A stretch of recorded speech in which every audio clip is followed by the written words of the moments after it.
Good evening. I'd like to call this August 8th meeting to order, and we'll have a word of prayer, and then we'll do the pledge. So let's pray. Father, thank you for this night and this time. God, I thank you for this board and their willingness to serve. God, the willingness to give of their time. God, to make decisions for the school system. God, I thank you for the school and how much you've blessed us, God, with the students and faculty and staff. God, I just thank you for that. And I ask right now that you'd give us wisdom, that you would lead us and guide us in the direction that we need to go to make the decisions we need to make for this school and this community. We thank you for that in Jesus' name. Amen. Pledge allegiance to the flag of the United States of America and to the republic for which it stands, one nation, under God, indivisible, with liberty and justice for all.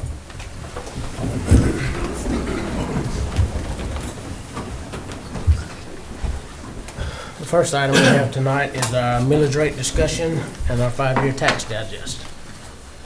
Okay, board members, we will start with millage rate discussion. The first thing that the board members have asked is when is the last time that we raised taxes? All the way back in 2008 was the most recent I could find where we raised the mill rate by 2 mills. And then in 2009, we reduced the mill rate by 0.75. And then in 2011, the board voted to increase the mill rate by 1.5. So the correct answer is 12 years since we have raised the mill rate in Lincoln County. The next page identifies that piece out of the minutes from September 29th, 2011, that the mill rate was raised, and you can see the vote, and it happened on September 29th, 2011 at 8:38. Moving to the next item is the revenue loss to the district to try and give the community an idea of why we're having this discussion. The Education Equalization Funding Grant is accounting for $1,049,781 of loss for us. There was a major revision to this grant in 2013. It used to be based on the 75th percentile. Now, today, they take the top 5% and the bottom 5% in the wealth calculations, and they throw those out, and they leave the remaining 162 districts. Within those 162 districts, they use the average wealth and award the grant based on the number of districts within the percentage of that average. This is an annual calculation that changes every year, and there's factors contributing to it. So at this point, all we can do is continue to hope that we get it, and it is a moving target. Another contributing factor that we are losing revenue from is the increase in health care. Our health care for our non-certificated employees and certificated employees all went up. But within the FTE and QBE dollars, we do get paid for certificated. We do not get paid for non-certificated. That increase is $635 per month per employee. Now, this year, that only accounts for or begins in January of 24, so that would be 6 months. And then the following year, that would be for a full year or 12 months. That total loss over a 12-month period is $1,796,541. We would also not feel any enrollment increases until the March FTE, which hopefully will continue to enroll as we have a number of students from outside Lincoln County that come into Lincoln County for their education and for their assistance here. We do a real good job with that. The next question was about Washington Wilkes. Compare us to Washington Wilkes, and why do they have more funds? Well, first of all, their mill rate is higher than ours. Our mill rate is $367,107.33. You can see Washington Wilkes revenue. That's $29,290,584 compared to Lincoln's revenues, which is $18,812,946. That's a difference of $10,477,000. You can see the expenditures are about the same, although the expenditures at Wilkes are under at $25,313. Expenditures in Lincoln County are $20,931. The difference there, again, $4 million. Washington Wilkes FTE is a little bit higher than ours. It's at 1,215. Ours is at 1155. The difference is 60 FTE, and FTE is full-time equivalent is what that acronym stands for. The biggest difference, and the difference where all the money is coming from, is Wilkes millage rate is 17.15. Lincoln County's currently is 13.39. That difference in millage rate is 3.76 mills. If you use the value of 1 mill and multiply that times the difference, which is 3.76, you would increase our revenues by $1,380,323. I'm not proposing that we go up to 17.15 for our millage rate, but I wanted everybody to see the difference because we are always compared to Washington Wilkes. Michael, if you move down to the CSRA for me, CSRA is all of the districts within our surrounding area, just trying to give a comparison of where we're at compared to all the others, and I also included Elbert because it's just north. Elbert just received a large property value increase, but they're also proposing an increase in their mill rate as well, up 20.25%. As you look at the chart, you can see that Lincoln County is at 13.393. Burke County is just a hair above us. Emmanuel's under us, but remember they have a nuclear plant that feeds them a whole lot of local dollars. As you compare us to the other surrounding districts, we are quite a bit low, such as an example of McDuffie County at 18.69, Richmond and Columbia at 17.35 and 17.65. So we are behind on our millage rate, or we are too low. As you look at the value or what would gain if we went up on the millage rate, again, as I said, 1 mill is $367,170, or $367,107. If we went up 1 mill, it would be at 14.079, all the way up to 3 mills, which would be $1,101,321. Considering that our current deficit on our budget for the M&O is 2.324,329, I understand that 2 mills would not bring it all the way to even, but it would make quite a dent, including our enrollment that continues to increase. It would give us the opportunity for that to possibly flatten out and become a equal budget. Now, here's our approved budget on the next slide to show you what that approved budget looks like. And again, there's that $2,324,329 deficit in the M&O, or the general fund. The next slide shows you what 3 mills looks like, and we had to advertise 3 mills because we can't go below what is, we can't go above what is advertised, but we can go below what is advertised. So this is advertised as 3 mills, and you would see that increase. To give you an idea what that increase means, if you'll go to the next slide, Michael, if you own a house in Lincoln County that is valued at $100,000, if we would go up 1 mill, that increase for your annual property taxes would be $38 for the year, or a monthly property tax increase of $3.17. If we went up to 3 mills, that would change for an annual property increase of $114, or $9.50 per month for a $100,000 home. For a $300,000 home, it would start at $118 annually for a 1 mill increase, and $9.83 for a monthly increase, going out to 3 mills, which, bless you, which would equate to $354,000 for annually, and $29.50 per month for 3 mills.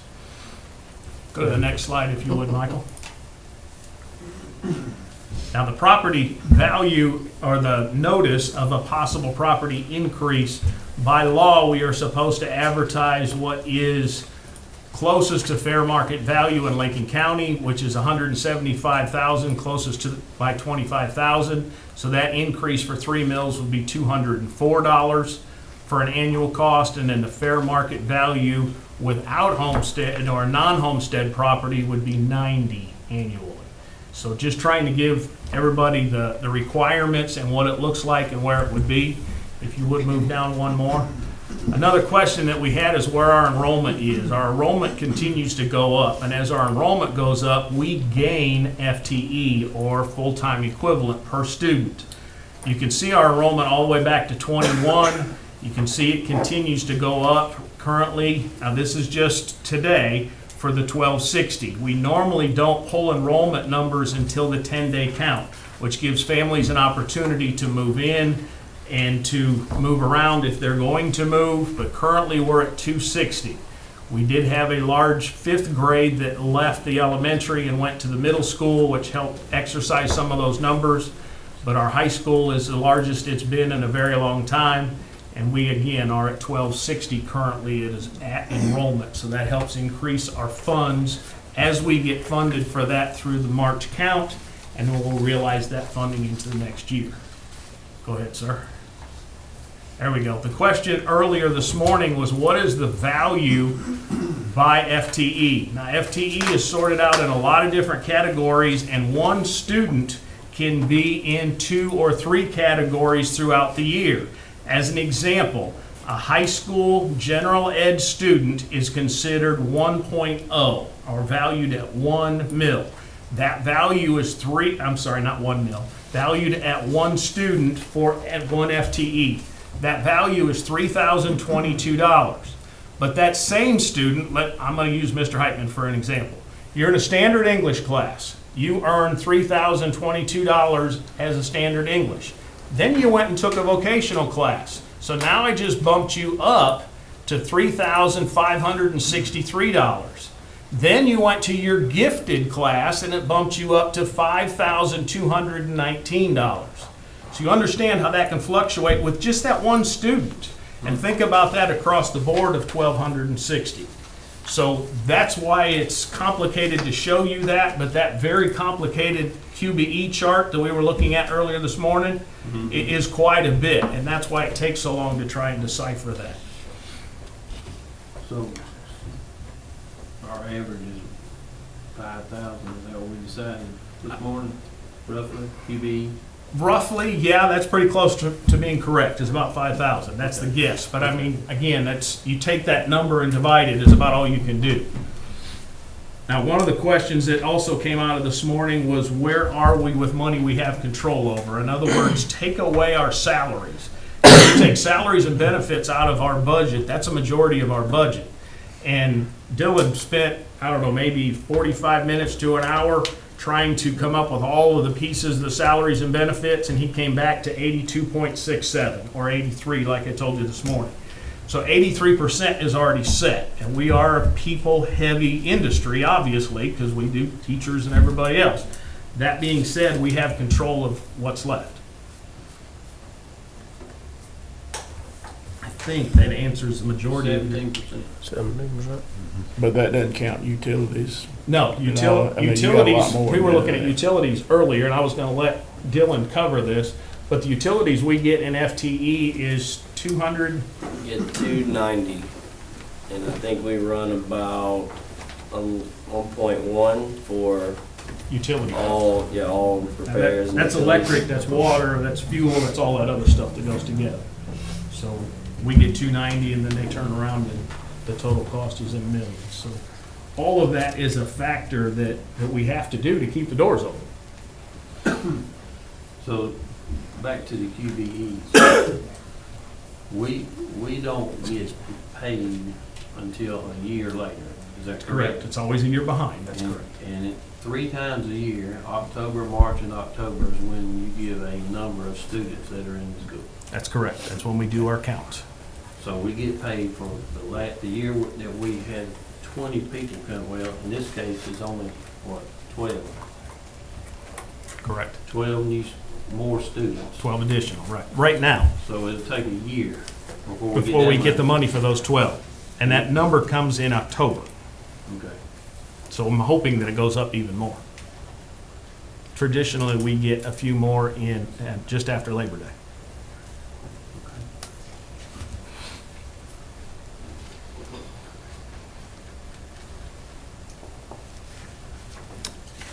Any questions that the board may have? Did we come up with a simple computation of the 2 mil and 3 mil deficit versus, so, you know, we're at 2,324,000 deficit. And we not getting equalization of 1,049,000, we've been through this. Mhm. And then we got a half a year of benefits for uncertificated, and then the other half a year, so that comes up to $500,000. We just don't know exactly where it is, that's what I was. Well, and we also added 2 positions for special ed, although we qualified for them, we added 2 positions for special ed.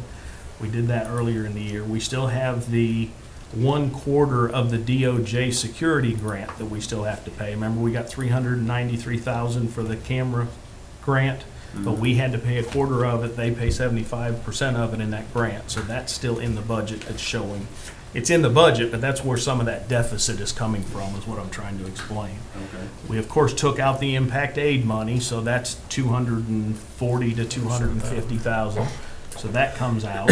We don't know what the QB, I'm So- sorry. To understand what that impact aid is, that's money that we don't budget for, which has been 250 grand the last few years, That's correct. but we receive that money. Right, and we receive it because we cannot charge taxes based on the lake land or the lakefront property. That's all government This is controlled. core-owned Core- land, core-owned so we're property. getting some tax money, We- basically. We from get government the money government. for it, yes, that's correct. That's correct.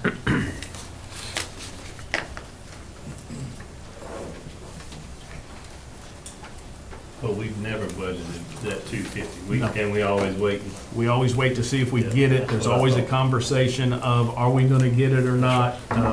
In the past, some presidents have taken it out, and then at the last minute, put it back in. So Ms. Kay had always budgeted without it on purpose. Now, the QBE midterm adjustment or midterm allotment, that piece is not in there either because you don't know what you're gonna get. In '24, we got 900,000. I'm sorry, in '23, we got 720,000. So you don't know what we're gonna get. So you don't wanna budget for it and count on that major allotment coming in, and then we don't get it because our enrollment changed. So again, that goes back to being a year behind. So that's where all of these negatives are coming from. When does the impact aid come in? I'm sorry, impact aid's usually in February is when we get it. Dylan, did I miss anything? Help me out. I don't think so. You're asking about the impact aid, it's not a guaranteed payment. I mean, Correct. we just don't know if we're getting it or not. It's the same with the equalization money. I mean, you just get it one year and you don't the next. It's kind of hard to, look for it when it's not there. One of the strange things we looked up today about equalization is that little county called Gwinnett got, what'd we say, 35 million in equalization last year? I don't know what they're equalizing. That's the biggest county in the district. I don't understand how they figure that, but they got it. Any other questions from the board member? Right here. We have a few more minutes before we start our actual meeting at the actual board meeting at 7, where we start the other stuff. We'll entertain some questions from any of y'all for a few minutes if anybody's got questions. Okay? Do we not still have a school bond? How does that fit in this picture? We definitely have a school bond that's been voted on. I'm not trying to step on your Yeah, that's toes, fine. but we still have a school bond that is in there, and that school bond stays the same. Don't want to fib to you. I'm trying to get to the exact number. It's The payoff's in 37, is that right?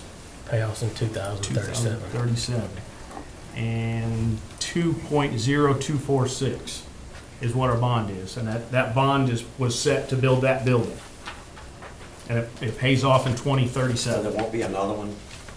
I can't guarantee that, but in 2037, before this one's paid off, I may retire by 2037. I'd just like to say that also my utilities and healthcare is going up, and I'm on a fixed income. I'm 80 years old. I've got kids, that their kids out of school is still paying property taxes for their kids that's been out. So it's kind of hard to stomach, keep going up. Well, ours hadn't gone up in 12 years, but I understand totally. I do. Anybody else? think this way, go ahead. I'm Peggy Bussey. In our neighborhood, there are 14 brand-new houses that have closed since we built. At least 10 of those have no children in school. There, when you look at Columbia County at 18.1 millage rate, they have an elderly exemption at 70. Richmond County has an elderly exemption at 65. Majority of the people that live in our community don't have children. We may have 6 children in 100 lots, the majority of which are built on. So I'm wondering, as we go forward, what you do to give some of us, we're not quite there yet, but if I was in Richmond County, he would be. Is there any intentions whatsoever of giving us some relief? We pay it on our house, we pay it on our boat, we pay the bond on our boat. I mean, where does it stop? And when do people like this gentleman get some relief? I understand. I don't know the answer to that. Go ahead.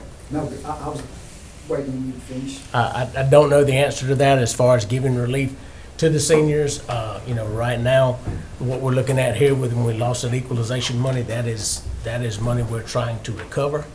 I do think that the previous board has done well by going 12 years without having to raise anything. If you look across the board at what things are costing, we're spending more every day. I know that everybody in here is spending more every day for cars, houses, groceries, utilities, everything. And we're the same situation. We're on a fixed income. I understand. And we're in the same situation with the school board. Hang on just a second. I have a couple more in the back. Go ahead, sir. Hey, I'm Rick Bussey. We moved up here in 2021. You were speaking about the tax funds received payment from the Corps of Engineer on the land, and it wasn't counted. And it wasn't counted in the money you guys used. Have you ever not received payment from the Corps of Engineer? Not since I have been here, no, sir. Okay, But so why would you not count that money into the funds that you're taking in? because as we talked about earlier, there's been 2 times since I have been here, which is starting my 9th year, that the president has pulled it out of his budget and said we weren't going to get it, and then at the last minute put it back in. So if we had budgeted for it, that would instantly create a $250,000 additional deficit. Okay. So we just didn't budget for it, so when we get it, then we can use it for other things such as technology. Mr. McGill. I realize this is, put y'all, the board's between a rock and a hard spot here. But this problem was created by the state, and I think it's going to have to be solved by the state. And I just, I talked to Rob Leverett today about it, and he said no one from the board has even called him from Lincoln County. That's not true. That's not true. That's not true. I did. I asked him. I did. Where somebody lying, that's all I got to say. I asked him. He is a that's what he told politician. me. And, but long story short, since it's a state-created problem, why can't? And I asked him this personally. Why can't legislation be put in with the state to restore these funds on the House side through appropriations? Get them restored like that, and go to calling. Since all these other, there's more. Elbert County's having the same problems, and it's a problem that's throughout the state. They can put together a good legislative delegation to fight this, but it's going to take y'all's level, people in the community calling the governor's office. It is a state problem, and y'all just having to deal with it. But if somehow we get a lobbying effort going on with every county in this state, and like you said, Gwinnett County gets $35 million. What do they need it for? Right. But the House of Representatives could turn right around and tell the state's Board of Education, we're going to cut your funding by the amount that you're cutting all these equalization funds to these other counties by 1.5 or whatever, and let them feel the heat on them. And perhaps they would reset this. But it's a state problem, and please, we're knocking our heads up against the wall trying to do this. And it's gonna take a little time, but my suggestion is, why not raise it 1 mil, go into the, I don't know how much we have in reserves, at least show them that we've tried to deal with this, but our taxes are being raised by someone in Atlanta. Right. We're entertaining all of that because, you know, like Dr. Light said earlier, the 3 mills, we have to advertise 3 mills. We can't go higher than that, but we can stay lower than that. So the board is entertaining all of that. You know, if we went up 1 mill and dipped into our reserve funds, or if we went up 2 mills and dipped into our reserve funds, you know, we don't know for definite, but there is a possibility that if we increase 2 mills, then next year we'd get our equalization money back. And so if we get our equalization money back, then that helps us to roll back or whatever we need to do to accommodate that. I don't know that that's a guarantee, but, you know, I know that we're, you know, several mills below other counties. I'm not sure if that's the reason that we're not getting the equalization money this time or not. Well, and then the other end is Rick Allen. Who's called Rick Allen? Because the Corps, Lincoln County ceded 60,000 acres of his tax digest back in the 50s for the Corps. We were second only to McCormick County, who ceded like 84,000 acres. McCormick County got Savannah Lakes, and now 10% of their population pays 50% of their taxes. Of course. So we got nothing. It's not even a mill. The last pelt payment, was it even a mill? And you lose 60, that's the difference between us and other counties. We've lost 60,000 acres. And if we had that, and we ain't talking about cheap land, we're talking about land that was near the river. And the Corps has got to be lobbied also, along with the state. But somebody needs to give the Corps engineers a little visit down in Savannah. They just changed their command down there. Be a good time to go. Anybody else? Yes, sir. It might be incident, it might not be, how many non-property people we have in the county? How many? That are not paying property tax. Is it a small number? How many people not paying property taxes? Yes. I don't know that percentage. Anybody can help me with that? Most of the homeowners are who are paying our taxes. Most landowners got it in conservation, and they're not paying any taxes People to that. not homeowners, the kids are going to school. Yeah. That's Back in the back. not money. I'd like to know what it costs to educate a student in Lincoln County. When you showed the FTE earlier, with it being roughly like 3 to 5, say 5, what does it cost to actually educate a student for the year in Lincoln County? Does that FTE completely cover the student? No, the FTE doesn't completely cover the student, which is why we have general ed and the local taxes to go with that. Okay. Within the two together is how we cover that. My only thing for that would be that all the kids, and yes, they bring FTE when they come here, but letting kids from out of county come to Lincoln County, when they don't pay a tuition to come here, then that hurts us just as much as it helps us. It almost equals itself out.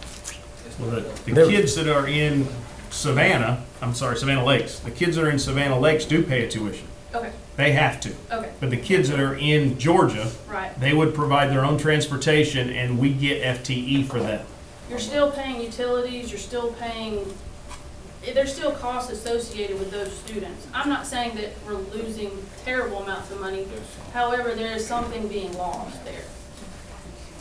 I still just think that if you want to come here because it's a better education, then you should have some skin in the game. I agree. If you're only getting 85% of FTE for that student, they need to make up the other 15% to cover for their better education. It's like them having to pay to go to a private school or something. I fear if you get help from the state, instead of Lincoln County school taxes going up, state taxes go up. I mean, you know what I'm saying? Careful what you ask for. I feel your pain. I mean, I'm a landowner and You're a house. gonna pay it somewhere. If you're gonna move it to the state, Sir? I'm curious, y'all were saying a while ago, you talk about these millage rate increases, but every time they reassess this property up here and keep jacking it up, y'all get more money, every time. We did. How much did we get? We got 100. You get your big percentage of that money. We got 139,000 additional on this year's property tax reevaluation. But the thing about it is y'all make all these comparisons, all right? How many students is in Wilkes County? You're talking about that 29,000? Yeah, we're just showing the FTE in it. They've got 1,215 FTE, and we had 1,155. But y'all go to making these comparisons, and a lot of times they're kind of one-sided. I mean, you got to look at Wilkes County. They've got a lot more industry up there. Well, Lincoln County has nothing. They have nothing to attract any industry. They don't have a workforce. They don't have natural gas. They don't have railroads. They've got poor access to major interstate highways. And the people of this county, look at what's been added to the tax digest in the last 2 years up here. And all we're seeing is our taxes going up, and now y'all are coming in here talking about you need more money, and then we get to looking at what people are making up here, what teachers are making on the school, and what people that have got cushy jobs up here are making, and it's ridiculous what these people are making. I mean, you look at the prospectuses that was put out here a few weeks back by McCormick County. You might ought to talk to some of these teachers and see if it's a cushion Yeah, you job. could apply That's for a what I'd job. like you to do. And I will say this, one thing that we really need to think about is how we're gonna retain our good teachers. Any one of us could go across the bridge and be making $12,000 more a year, but we choose to stay in this county. Go across the bridge and make $12,000. I wouldn't, because I know the education that my children are getting, and I know that our good teachers, and I wanna invest in this county. And so, yes, it's never any good when taxes go up for anybody, but if we have to really think about if we're gonna retain our good teachers, and if we're gonna be able to recruit new ones. Because nobody's, like you just said, industry's not here, but what we do have is the school system that's really good. And that's the reason other people won't come here. Exactly. But it's It is. breaking the average person up here. The average But it's person is also the major draw for our real estate economy right now. The majority of people that are moving to this area right now are moving up here for our school system. That's right. So you also have to look at the good. Why is there all these No, I didn't say everyone. They're moving here for retirement in the school. They're moving That's here the for two things, for retirement and our school system.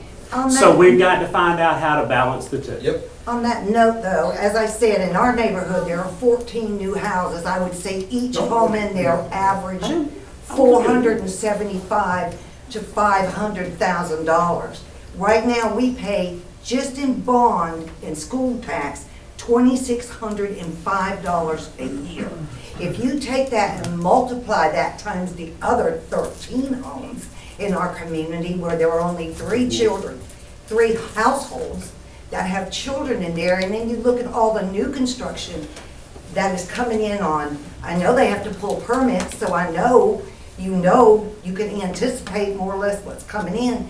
Is your budget including the revenue that these other homes just in my neighborhood are bringing in? And that's the 139,000 that we've received from the tax assessor's office. That was our increase this year that we got. It's $139,000. Was that increase in digest money from increase in digest? Right. That's the increase. Not just what they reassess property, but new properties on the digest. Yeah, $113 million New properties on the digest. since 2021. It's increased by $113 million, the tax digest. That's new homes. And there was $139,000 increase. And then the ad in the paper from McCormick was inaccurate. It was not fact I realize checked. it So was. it was for starting a master's, no, a Doctorate. doctorate degree starting out. So that was really wrong. It wasn't I accurate. realize it was. Question in the back. Yes, sir. Mr. Cox. I have a few clarification questions for you. I apologize for being a little late to the meeting. What is the delta? What is our budget and what do we need and what is the difference? Help me understand the question. You're asking the exact computation of subtraction? I'm asking what money do we have and what money does the board think that we need? And what is the difference in money? $2.3 million. Yeah, that's what it is. Question. That's 2.3 million. Is that an accurate number as of today? Yeah. Mr. Cox, or I'm sorry, Mr. Reese, excuse me, I have a clarification question. You mentioned earlier, we've been talking about millage rates, increasing millage rates. I'm a taxpayer. I pay over $4,000 a year in taxes.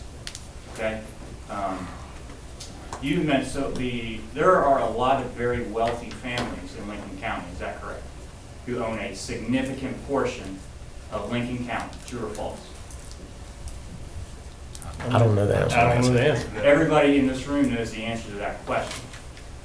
It is a true statement that there are some families in Lincoln County who own over 60 to 75% of Lincoln County. That is a fact, and it is publicly available information. If anybody, Mr. Turner, Ms. Turner, you know that this to be likely, this is publicly available information. I ain't one of them, and I wish I was. I wouldn't penalize the man who did. Hold on, I'm not finished talking yet. I have just a clarification question for the board.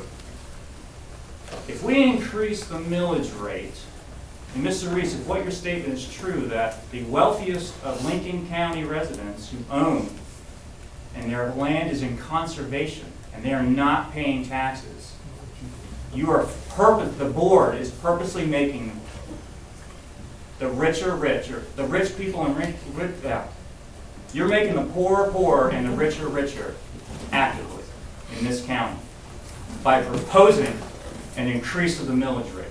You are drawing a bigger divide in this county overtly. It is publicly available information. I know your salary, Dr. Light. I know everybody's salary. I know my wife makes $60 a day as a substitute teacher in your school system. Are you willing? What is the percentage? I need somebody who knows how to do math. What is the percentage of difference of money? Anybody? I have a lot of doctors in this room right now. What percentage? I have a high school. Percentage of what? What percentage of the highest paid, 87% of our entire budget, $12 million, pays employees of Lincoln County? Is that correct? Yes or no? 83, roughly 82.67. Are the highest paying members of Lincoln County willing to take a pay cut for their children?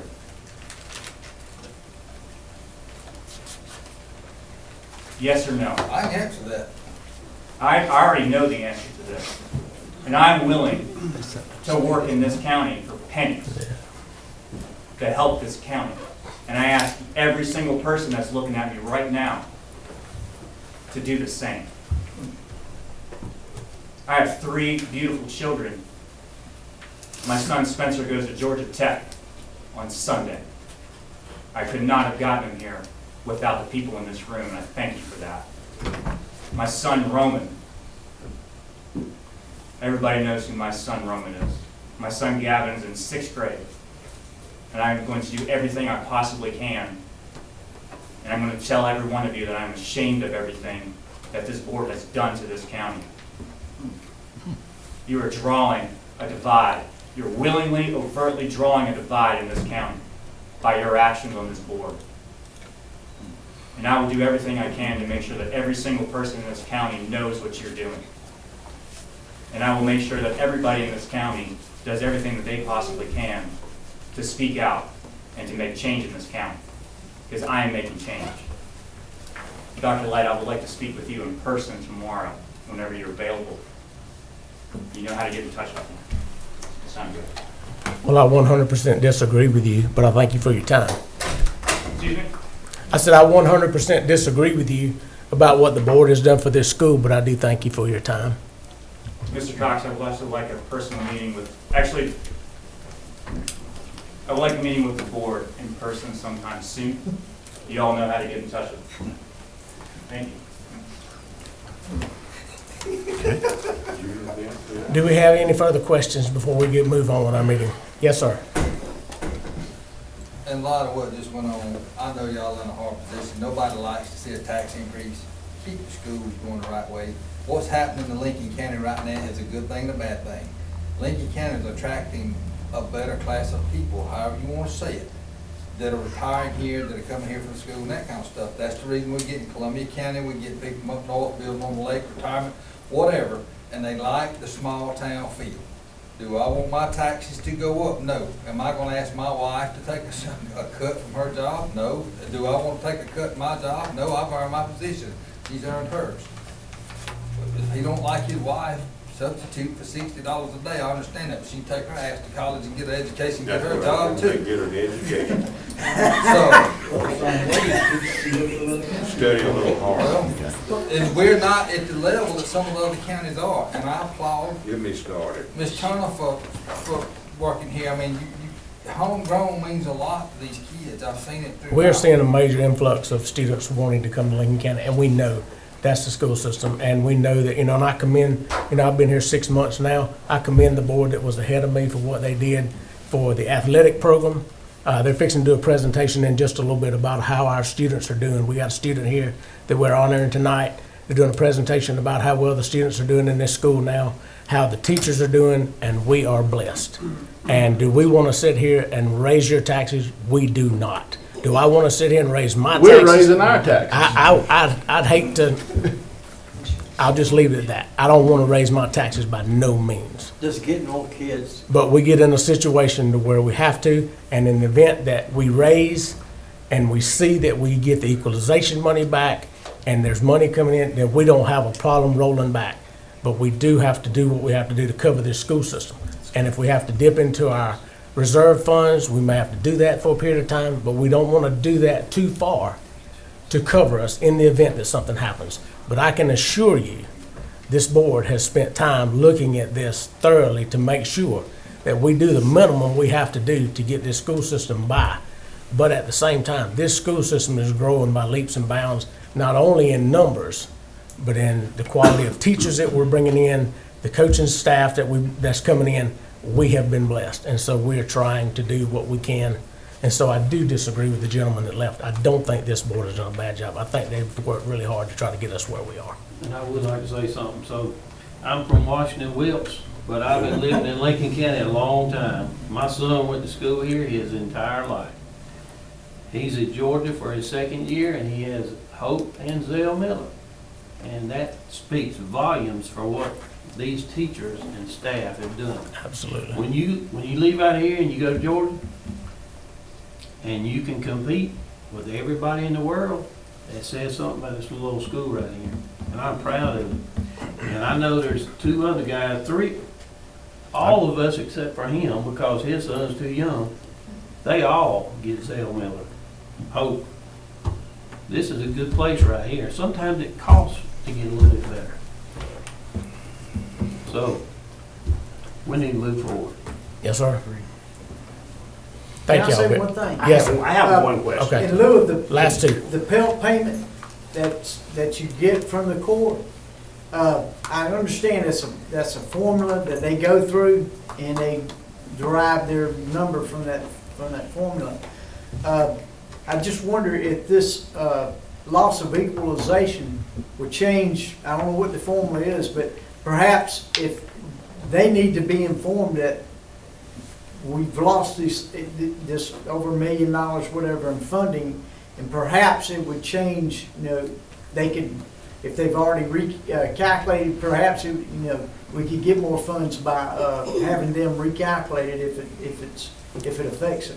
And if you look at the calculation, $250,000, I think it's $249 that we get, $249,000 that we get a year when we get it, for the amount of core property we have, That doesn't even Pretty touch sick it percentage. tax-wise. It is pretty sick. 60,000 acres. Yeah, 60,000 acres, we get $250,000. $250,000. You know, but if you've ever dealt with the Corps, you understand.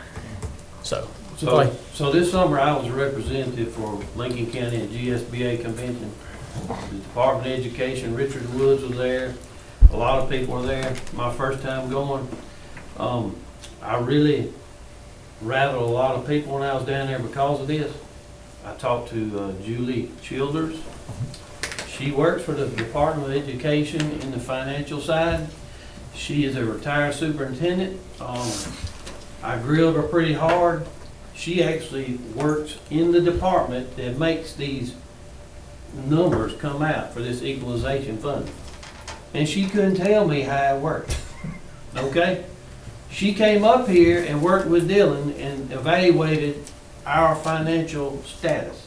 I haven't talked to her since then. I reached out to her last week, but nobody knows what in the heck's going on. You got Richard Woods. He is over He's a state Department of superintendent. Education, state superintendent. He sat up there and he made a nice speech and all that stuff. At the end of the day, nobody could tell me anything. And I really reached out. I did all the due diligence that I could to try to figure out why equalization funding is some kind of formula. It's not where you get prorated. So we got $900,000 last year, and then this year they say, okay, we're going to give you half of that. They didn't give us anything. They just jerked it all out and said, you don't get it because you didn't fit in that percentage. So, you know, we're fighting. I promise you. I promise you we're fighting. Because this board, we're kind of relentless a little bit. I don't know if you know that or not, but if you don't, you find out. So we're fighting for the kids and y'all. So I just wanted to give you that information. last question. My only question was, I think if we could find a way to do some sort of, tax credit for people over a certain age, I think it's great. Obviously, that's a great incentive for people to move to this community. My question is, how do we do it in a small community like this? And because every community, most likely probably, has it been compared, that probably has something like that, is a large community. Most likely a Columbia County, a Richmond County, Go bigger than that. where there's large demographics that probably make it up. So That's my right. question is, has it been explored? How do you implement it? It's almost like swapping from to a fair tax. How do you just flip a switch without creating financial catastrophe? On the other end, yeah. That's Right, in a sense. So how do we go about figuring out how to do Columbia County that? has an 18.1% mill rate. But they also have probably a lot more. They have revenue from They probably have a everywhere lot more else. But I'm saying- demographics under that age group. So I'm 100% for it. My question is how do we even That's right, if explore you can going make out it doing work. it? How do we figure it out? I can Has tell it you how been you done? do it. Can we look at If doing the it? quarter release land for private development, and then they turn back around, our tax digest goes up. Then you Never just happened. retire. It just never Huh? happened. Then you just retire. That's a good job for you. The reality is the core is going, we have a 0% chance of getting anything done Hey, with it. hey, Savannah Lakes has got, But it takes a McCormick got Savannah Lakes. it took a strong Thurman. Them days are gone. That was the governor of. we. Clay, I would think that change would be made, if it was made, have to be lobbied, and would be by the Board of Tax Assessors. And if that did happen, Be a major then the millage restructure. rate, the budget's the budget, then the millage rate would just shoot through the roof. It'd be a major Yeah, restructure it'd of be the a major- millage rate. So, I mean, I have to be 20 to just start wanted to with. make sure, Yeah. I fully support it. I just don't know how we go about figuring out how to even implement it without just totally. I think even a percentage would be helpful. Right, I agree. 1,000%. Sorry. I just don't know how we figure it out. I did a little bit of research on it, Okay. and Sorry. some of the counties that do have it at 63, 65, 70, they also have caps saying that you can't make over $30,000 in income. Not in Richmond. Maybe not in all of them, I but- sold real estate there 42 years. Right, but a lot of the counties There is that no do income. have an income, they say you can't make over At $30,000. One of them was 30,000. Yeah. And some of them are 10. Some of them are 10. There is a 100% exemption in Columbia and Richmond County on school taxes at the age of 65 in Richmond, 70 in Columbia. It's 100%. That would be great. You would. it would help us Just to confirm, to bring more you'd like to people call here. Cat Miller. If we were competing with, I live right by the bridge. Had I known that, and I'm ashamed of myself, because I sold real estate for 42 years. Had I known crossing that bridge was gonna cost me $4,000 extra a year, my behind would have built over in Columbia County. I can assure you. But somebody paid for, some old people paid for all of us to go. Exactly. That's Every where I one was of going us. with that too. My mom and Somebody daddy paid did for it. your education. Well, and that's my And I thing. paid to put mine there, and I paid in Columbia County to put my children. Somebody paid, I agree with you 100%. Somebody paid for us to go to school at the time. And they were the older people with the homes and the land at that time that paid for us to go to school. And now, you know, we're paying for some of these other people to go to school, and that's just the way it's always worked, you know. As you get older and you acquire homes and land, and you end up paying for the younger people to go to school. The influx of students coming, does that help you or hurt you?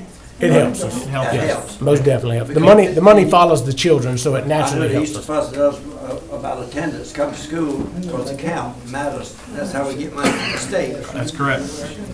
And that does help. Yes. Thank y'all very much for your input. We're gonna move on with our meeting. You're welcome to stay, but we're gonna move on. Next on our agenda, we have our consent items. We have on the consent items, we have the agenda, the minutes of the July meeting, fundraisers for musical theater, senior beta club at Lincoln County Middle School, overnight field trip request for FFA, overnight field trip request for senior beta, overnight field trip request for junior beta, rental facility for Delta Sigma Theta sorority, rental facility of the Booster Club. We also have one more, Mr. Chairman, if I may. We got this very, very late this afternoon. Trying to rent the auditorium for the Little Mr. Little Miss pageant, which the date of rental would be 9/9/23, so I can't push it back to September meeting because that's on 9/13. Okay. So with the board's permission, I would add that. And they did pay the deposit today. I'm sorry. They did pay their deposit. Okay, all right. Do we have any questions about our consent items? I did have a question on fundraisers, D, Senior Beta Club, the photo booth. Talked to Dr. Wolski, and we're just gonna scratch the other community activities and go with what's listed on there. Okay. I need a motion to approve the consent items based on scratching that from that. I'll make a motion. Motion by Mr. Height, and second by Mr. Madison. All in favor? Okay. The next on our agenda is, got ahead of myself right here. Yeah, that's it. Luck Turner. Mr. Luck Turner, would you step forward? And Ms. Hayslip, would you step forward? Members of the community and members of the board, obviously, it is a distinct pleasure to introduce Mr. Luck Turner. Mr. Luck Turner is very involved in our school academically as well as athletically. He also, I think 2 years in a row on the Young Authors. Is that correct? Or at least 2 years you've done that for Young Authors as well. This young man in 7th grade math, not only did he get an A, he got a perfect score. Perfect. He didn't miss one. A perfect score. We're very proud of him. We're very proud of his teacher, Ms. Hayslip, who taught him all of the answers, of course. Ms. Hayslip does a great job for us. We want to acknowledge both of their efforts. It is beyond a distinguished learner. It is the highest possible score. He got a perfect score. Congratulations to both of you. Thank you so much. But you did a super job. And congratulations. We want to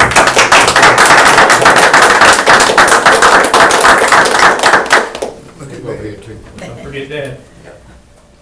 And then one for the baby. Congratulations. Congratulations.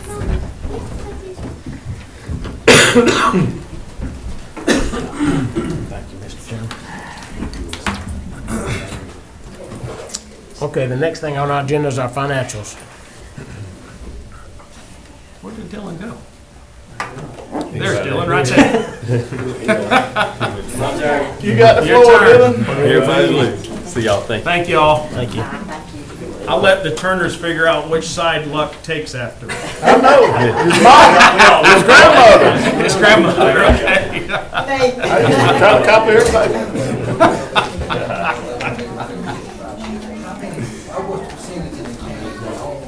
Unless you don't have enough and you give it to them, they're a lot more important than me. You got one for you? I can read some more. Okay.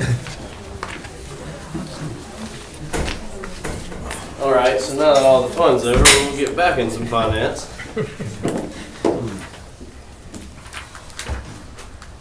This is This is closing June. out. This is almost closed out. We got a Okay. few small things to do. Some of it is in the ad valorem real estate tax. You can see we are required by law to accrue back 60 days worth. So that's why both of the top two are a little low. As you can see, this is another part of this grant accounting that we do. The FLPA is a Forestry Land Protection Act. We haven't gotten in 2 years. We picked up on it this year. So we haven't been accounting for it, but we have it now. 28,000. Yes. Okay. Yes. So we got 21 and 22 this year. Our QBE is higher than we thought, which is another thing. They change it 3 times a year. They just changed the accrual at the end of the year. It was 175K higher than we were expecting. It's another thing that, you just can't account for. State grants, we closed out a lot of state grants at the end of June, so that number's higher than normal. And I think that's pretty good for the revenues. It takes you down to 101% of your revenues that you actually count on at 96. Is that correct when you budget? Right, for a budget, and you Yeah. hate to say it, but a budget, it's not a worst case scenario, but it's just, you can't guarantee you're getting funds and then lose money. I mean, if we lost $1 million at the end, it would look way worse than, making $500,000 at the end, I would think. So I think that's the way Ms. Kay always did it. I think that's the way Taylor did this budget. And, I think that's an efficient method to give yourself some leeway in case you do lose some grants. Unfortunately, they just told us at the beginning of the year that we were losing 1.5. Dylan, the local intangible real estate tax, is that 75% number a complete number, or are you still? No, that's what I was saying. So we still have to put July and August numbers in Okay. there. We haven't collected them yet. Okay. So those, that we accrue back the 2 months from 24. It's just a Okay. law of doing it. Okay. So no, those are not actually complete. We won't close the books until probably mid to end of September. The rest of these are closed for the most part? Yes, yes. Thank you. The rest of those are good. So that 101% versus the 96,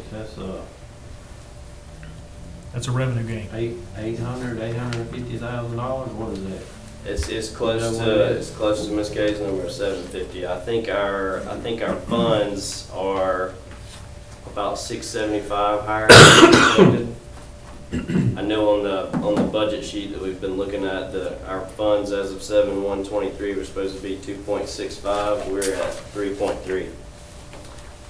For a reserve fund? Yes. As of July 1st, we're 3.3 in our general reserve fund. Good.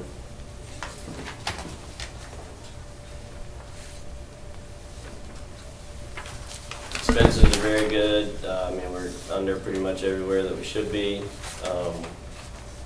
They kind of are what they are. We're at 83% salary. That number comes out once a month. It's kind of hard to mess it up.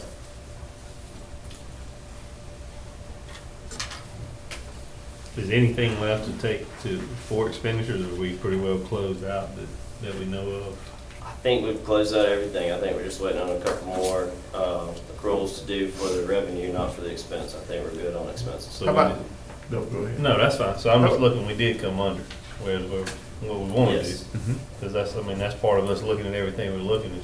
You always Trying to make budget a sure little we're not higher due to overexpending and inflation. cutting everything we can. Right. You always budget a little higher due to inflation or due to, something crazy happening. And I think we were fortunate this year that all the stuff we did was through federal and state grants that I know of. So we budgeted 96, and right now we're coming in at 97.4. We No, budget no, 96 that's for revenues. Oh, okay, that's right. And then Probably spend 102 for expenses. 102, 103 for expenses. We budget high on expenses and low on revenues. Okay, all right. So it ends up working out for us. Okay. How about the buses? Are they we paid for them yet, or we got credit for them? Where We we at? put in to get the money. I think we have paid for them, we put in to get the money, and so they're already accrued in these numbers, so the expense and the income are in for 23. So those are, yeah, those are in these numbers. And the ones we're gonna turn in, we don't have those numbers yet. No, in fact, we've applied for all of that, and we've applied to turn in, if I remember correctly, 9. We get 30,000 plus for each bus that they take, but that comes up before a review board, and we'll have that answer in February. So that's $4 million right 270. there. Well, Yeah. well, no, wait, there's a catch that they added that I was totally unaware of, and I know Mr. Fred was too, because he was sitting in the same meeting with me. But that catch is that 30,000 is a coupon, is what they call it, and that goes towards a bus. Oh. So it's not not coming back a up. direct finance, which is how it was sold to me the first time. Now that was sold to me through Fred. I got a hold of his real name, believe it or not, is Sam Ham. That's the guy's name that I works for met the state. Sam Ham. Have you? Yeah, Well, down there in. he was there. I met He was, him. well, Because I said, man. he exists. Yeah. He was I sitting saw in him. my office last week. Remember me Yeah. telling you I had a meeting with the guy? Yeah. I sat with him last week, and those are coupons towards another bus. What I'm trying to figure out is how can I double up coupons? Yes. I'm working every angle I can work Well, to try that's and 2 reduce the buses. cost. So that's what I'm saying, we can stack the coupons, that's the If other. we can, but Yeah. that's not the way I understand it. We can only use 1 coupon per bus right now is the way I understand Oh, it. my gosh. Yes, which is not how it was sold to Fred the first time in Fred's opinion. But I had Fred in there with me. That's a much different number than what we were told before, yes. Can I ask a question about the buses? Is all of them got air conditioning working? To my knowledge, they all have air working, yes. And they'll all, this will now all be propane, correct? Yes, sir. That eliminates Yes, all sir. the diesel that we have? I think we'll have 2 diesel left, and the reason is one of them is a bus that'll handle a wheelchair. And that's the backup wheelchair bus that we have to have in case the existing one goes bad. You gotta transport those If the children. other one's a backup, is that right? It's a backup. Everything It's other than that diesel. one. Right. Well, the diesels are backup anyway. Right. I think we got one running every day. I think it's one. Oh, good. Sorry, Dylan. No, you're good. So, everything here, we did transfer another 50K as budgeted to our capital projects fund. You can scroll down, Mike. So here's our balance sheet. There's the fund equity. I was looking at the 3.268. I think Taylor had projected 2.649 or something, 2.65. So I mean, we're up close to 700K, 650K over what we projected, which is on par for how our budget should run. In the past, you guys remember 750,000 is what we figured that K's budgeting. There was a gap there of, on average, 750,000. So he's right there at it. Sorry about that. Go ahead. No, you're good. I mean, some of that is gonna be, the impact money, that's, what was it, 245 or so? So Yes, sir. it's just stuff like that. It's certain grants that come open through the year that you don't expect. So, I mean, I think that's a good way to do it. Again, that's just revenues and expenses and where we are at 3.268. Compared to the SPOS.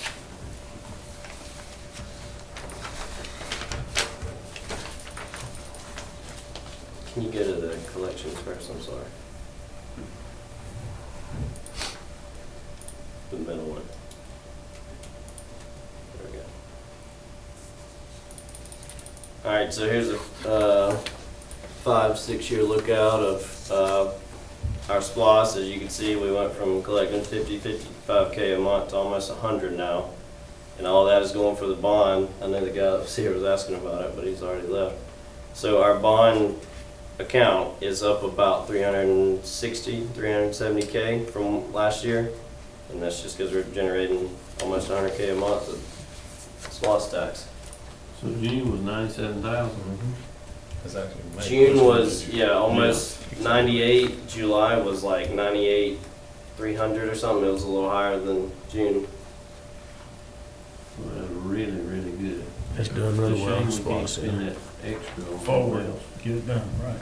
But that lets us know people, of course, I know a lot of it's online money as well, but we know that people are spending money. Well, what's shocking to me is November and December are a lot lower than June and July. I don't really understand that part, unless that is your local folks going to the lake, spending money on gas. I mean, where's that? Why is it higher in the summer, or just people out of school and spending more money? Okay, the summer. December and January is right after taxes too. Or do you? That's right. To the residents that they use. Yes. And that, so when you're ordering online, to my knowledge, and I'm not 100%, but is the zip code that you use whenever you order is where that That's tax correct. money goes. It used to be the zip code where you ordered from, is my understanding, and now it's the zip code where, I'm sorry, the zip code where you purchase from. Yeah. Now it's the zip code where you order from, that's who gets the actual tax dollars. Yeah, that was a big corporate battle because Amazon went from paying tax in one state to paying tax in every state. So, Our SPOS account is at 720 now. I think it was around 370 this time last year. So it's almost, I mean, it's pretty much doubled. And our bond account stays the same. It gets, you know, the money it needs and makes the payments it needs. I think it was 575 last year.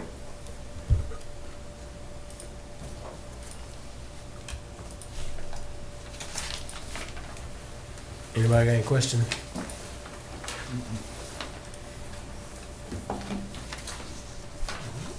I'd rather you stay ahead of the game and us have surplus at the end versus us not having enough at the end. I'd rather, and then if we have money that goes into our revenues, then in 2 years' time, we got a lot of money goes into the revenues, and that lets us roll back or do whatever we have to do with the surplus. I like that way as well. I like that a whole lot better. I don't like being in a crunch, I can tell you that. This is true. Any other questions on the financials?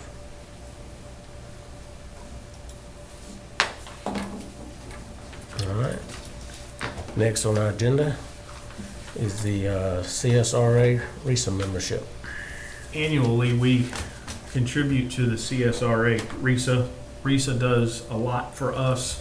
They provide professional development for us, technical services, special education support. They do a lot of things for us.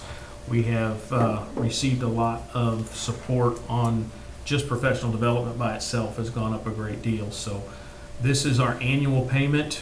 The basic membership is $4,678, and then we also pay for technical services, which assists us with different technical items that they repair, whether that is a printer, whether that's some of the items in each media center, and they, excuse me, fix those things and keep some of that off of Jeffrey and Guy because they're normally dealing with cameras and computers.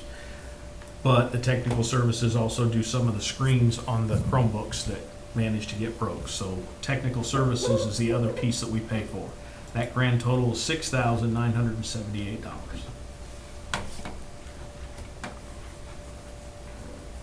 Okay, there's no questions, and I need a motion to approve RISA membership. Make a motion. Motion by Mr. Monroe, second by Mr. Madison. All in favor? Unanimous.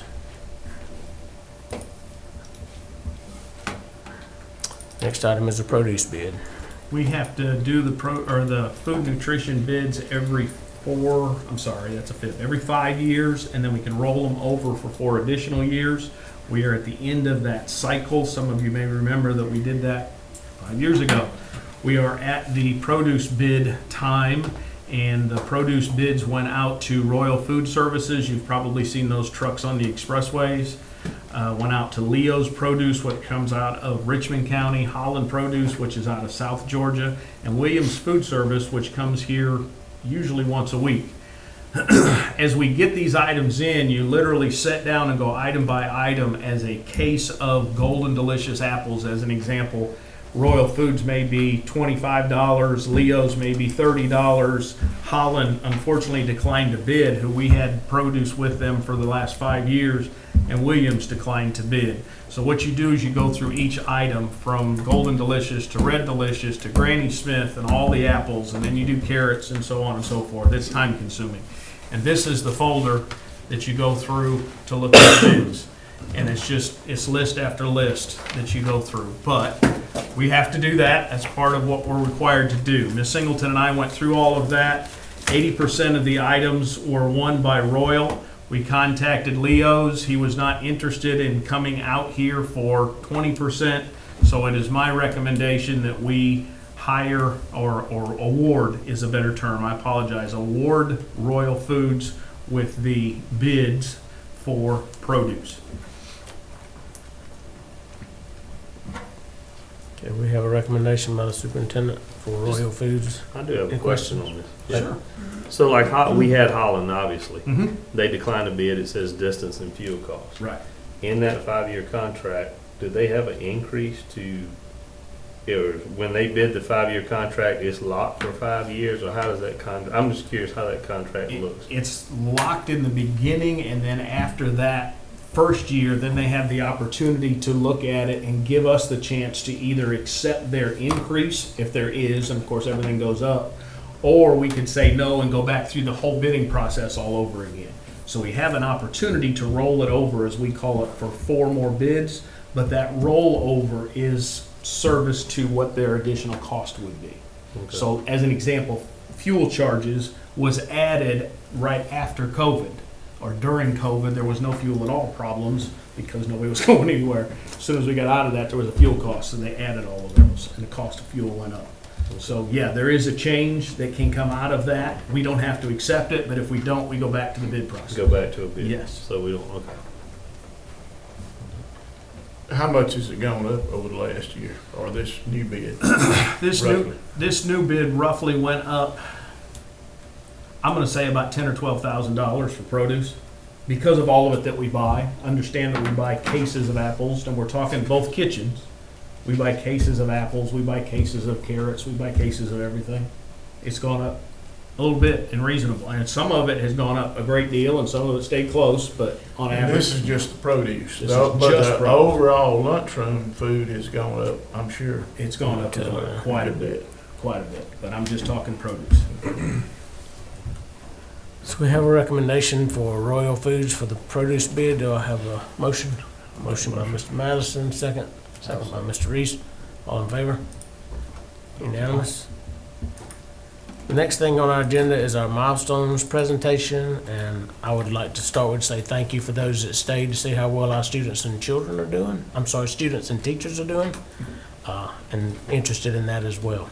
So, You're on, Michael. All right, I didn't think to print one for you, but we'll get you a nice article, everything written up for you once the principals review it, so you don't have to worry about writing, just look here. But I do want to, we go over our Georgia milestones. One thing I want to make sure we are aware, this is one of many pieces of information that schools collect that give a picture of the student performance. The reason why we like to present this data though, because it does give us an opportunity to see how we are performing in relation to different schools in our RESA and in the state publicly funded schools that take the milestones.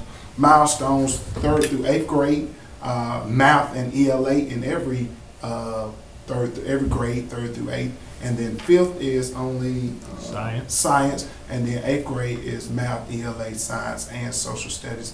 And in high school, it's only 4 courses. American Lit, generally your 11th graders. Algebra 1, for the ones who have not taken it in 8th grade. Those are 9th and some 10th graders. Then your U.S. history, generally here, I believe, 11th grade. And then I'm missing one, biology, which could be junior or seniors or even freshmen, depending on where the students were in middle school. So we'd like to give you that disclaimer. So there are 4 different levels that a student can achieve. Beginning level, which is a 1, developing learner, which is a 2. Now, developing learner, we only present proficient and distinguished, 3 and above. However, a student gets a 2 doesn't, if we ever convert it to a grade score, they don't mean they failed. 70 and above is in that developing category, but there are also some who are below 70 developing. So to keep it consistent, 3 and 4 is what we present to you. You may find other articles that go to developing different things, but we stick with proficient. That's been at least 7-8 years that we've been doing proficient and distinguished as our benchmark of what we want to do. Because if a student is developing, they still will need additional academic support. But I do want to make sure we know that a student can have a 70, 73, 74 on a grade equivalent, which you only get in high school courses, ELC courses, and the student can also be in a level 2. There are some highlights I want to go over. We'll talk about it. We'll kind of go through the end.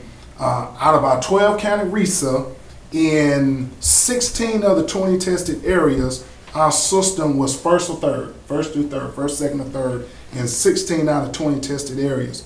In 17 out of the 20 tested areas, we either met or exceeded the state average. We had in Algebra 1, our middle schoolers, we had 100% of the students score proficient and distinguished. It's only one of 2 middle schools in RESA out of 19 middle schools that took the EOC as algebra. It was only 2 schools that got 100%, and our middle school was one of them. Also, you'll see one highlight, that's the streaming high. There's other great things. This is just the highest of the high. 8th grade, 89% of our 8th graders were proficient, were reading level was at above grade level, 89%. Now there are other, and I think last year they gave data from other tests and different assessments that they gave that has various reading levels. But on this one that we use to compare, our 8th graders, current 9th graders, 89% of them were at reading level was at grade level or above. So what we have in our presentation here, 21, 22, and 23, the last 2 columns you can see where we are, the CSR RESA, this is percentage, and then the state.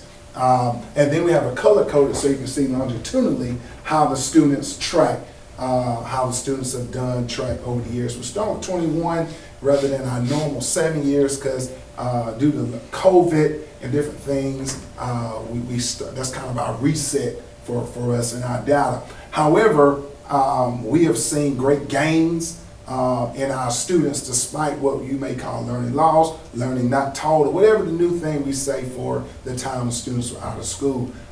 We are exceeding and above in the states I told you in 17 out of the 20 tested areas. As you can see, in ELA, 3rd graders, 5% over the state. CSR RESA, that's those 12 districts in our RESA. You see we're above 8th grade. You see we're 51%.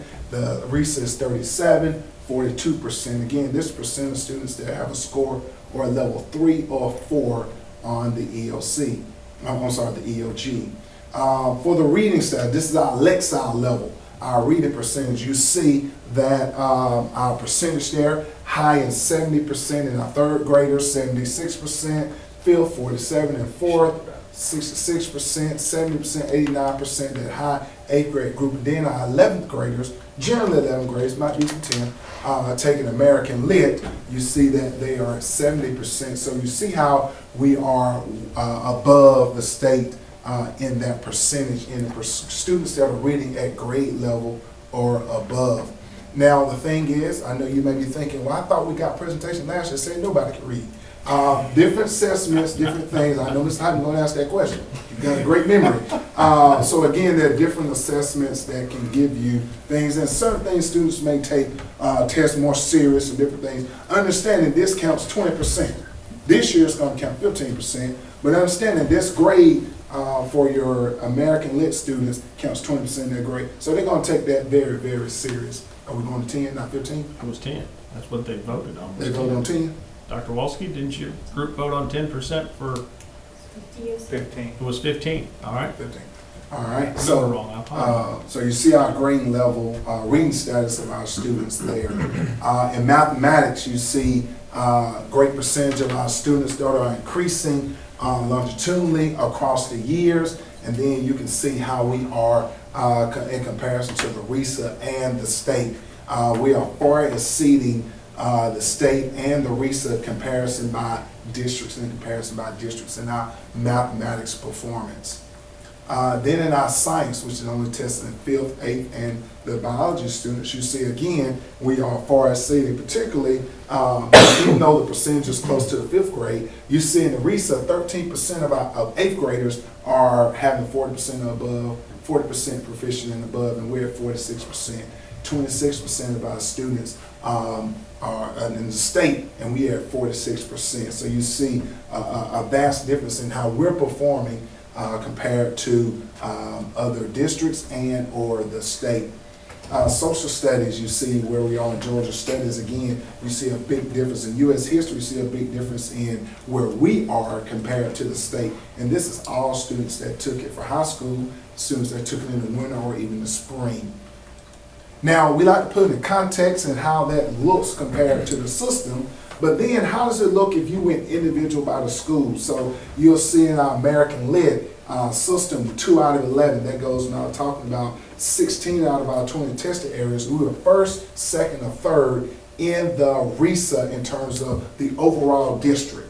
Then we broke it down by schools, and you can see 8 out of 26 high schools reading level, that's 70% they had. On the score, 6 out of 26, and then Algebra 1, our district is 3 out of 12. Individual schools, 17 out of 26, but as a system, 3 out of 12. Biology, you can see, and U.S. history, you can see where we are as a system and where we are as individual schools, high schools, and the RESA.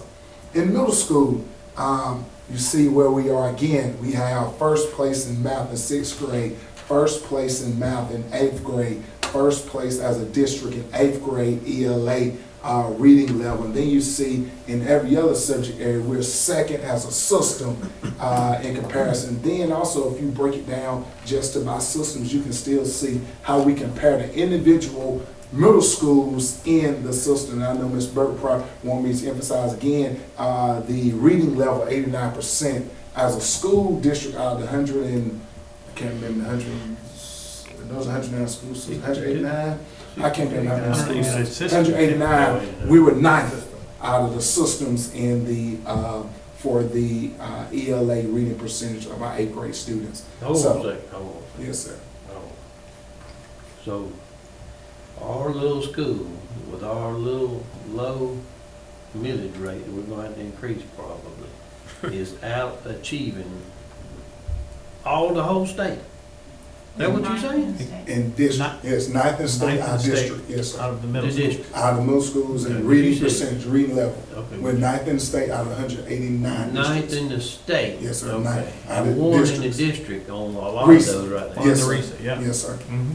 Yes, sir. So what you saying? We're pretty good, aren't we? The These teachers are pretty administrators, teachers, parents, students, they can get into it, but the night can be long. They can get into the all. That's the middle school. That's the middle school. Okay. That's the middle school. Okay, okay, Ms. Burke, there you go. Good job, Ms. Burke. Well, if They you- all get. but I think if you look across the board, we did have some concern on this, but we had COVID we were dealing with, and we knew Right.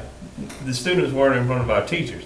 But it's going to show now that when we got our students back in, which we fought to do as hard as we could, As quickly as quickly as possible. we could get them back Yes, in, sir. and once we did, look what happened. So it's a testament to saying our administration, our staff, our system as a whole Made it is happen. working. Oh, it is. So I commend all of y'all. So Yes, sir. And that's why we're seeing. thank you for your hard work.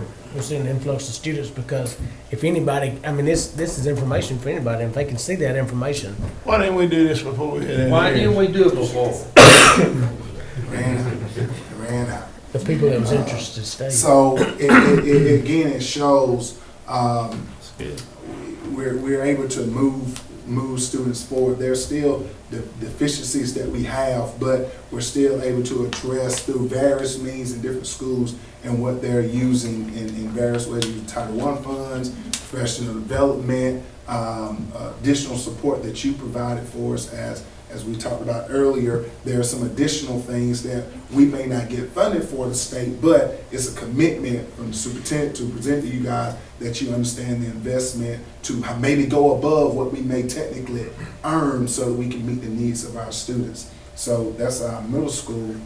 And then our high school gets tricky because you only got 4 subjects, 4 tested subject areas. And I think I missed That's history. elementary. Elementary. Wrong direction. All right. I just don't want you to, there you go, one more. Oh, in elementary, I already did high school. So in our elementary school, you see again ELA proficiency above 3 out of 12 systems. Now, you may say, why do some have 12, some have 11? If you test less than 15 students, they don't present that data when they present it. So like Tolliver, some grades don't have 15 students. So that's why sometimes you see 11, sometimes you see only 12 systems being compared.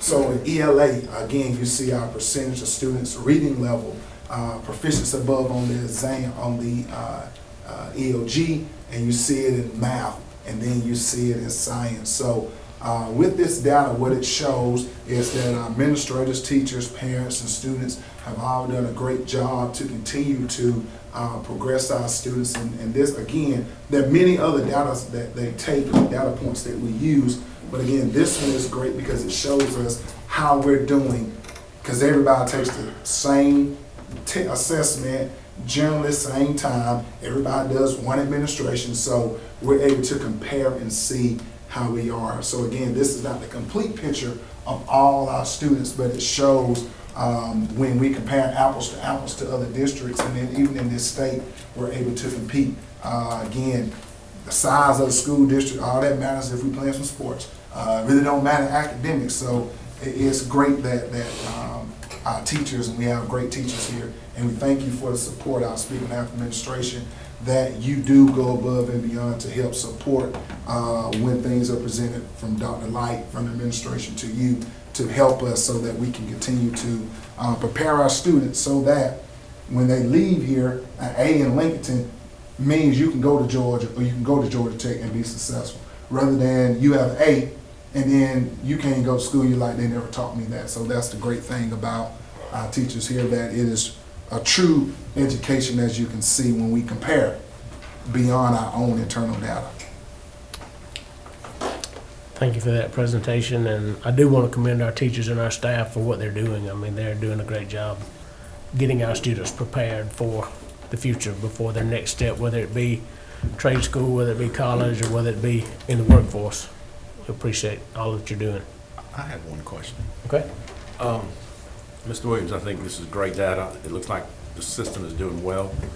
The only grade, the 2023 class of the fourth grade, is the only one that's not achieving above the CSRA or state average. Have we identified? Yes. Is it a small class? Is it a? She's made some changes to address, she's not back yet, to address some teacher moving, some professional development, to address some of the concerns in the performance in that grade. Okay. Yes, so she has made some adjustments to that grade. And one of the things that I really like with what Michael did following the cohort, you see what those kids did when they were in third grade in 22. Yeah, I followed that. So you're able to do that, and that's the purpose of that. So you can follow them from year to year. We had to make an adjustment, and that's been done. Now, we're hoping we made the right adjustment, but we'll be able to tell you. I didn't want to point out the ugly, but. No, it's there. It's right in your face. And to piggyback off what Mr. Cox said, this is our data for these subjects right here, but if y'all remember back in the spring is when CTAE has all their stuff.